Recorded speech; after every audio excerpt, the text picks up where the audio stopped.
So Gardenia ni sebenarnya bermula dari Sabah. Tapi orang Sabah duk mai beli roti Gardenia dekat Semenanjung. So kalau kita tengok brand Gardenia ni, orang terkenal dengan seorang muka pakcik ni, Uncle Slocum. So pakcik ni dia ada dekat beg roti, dekat iklan Gardenia pun ada. Siapa Mamat Mak Saleh ni, tapi kita rasa Gardenia ni Malaysia punya kan. 1969 Uncle Slocum ni dia dihantar ke Malaysia untuk buat setup kilang roti, untuk buat perniagaan roti. Plus dia hantar dia ke Malaysia, bukan KL pun, dia fokus kat Sabah. So siapa yang hantar, ada satu badan lah dipanggil IESC. Dia macam badan NGO yang fokus kepada pembangunan ekonomi dekat kawasan-kawasan yang tak develop. Bila dia dah set up dekat Sabah 1969, so Uncle Slocum ni dia collaborate dengan seorang jutawan lah. So dia collaborate, dia set up kilang. Lepas tu dia tengok ada potensi barang laku, dia expand ke Singapura.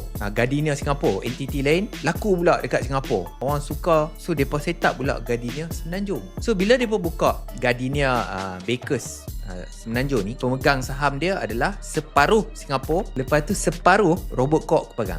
Raja Gula Malaysia. So Robert Koch dia pula ada kilang buat tepung. So kenal lah. So dia memang nak, so dia boleh supply tepung dia ke Gardenia. Depa pun berniaga memang boom, sampai orang tahu tagline Gardenia ni memang sedap, boleh dimakan begitu saja. Dan apa jadi?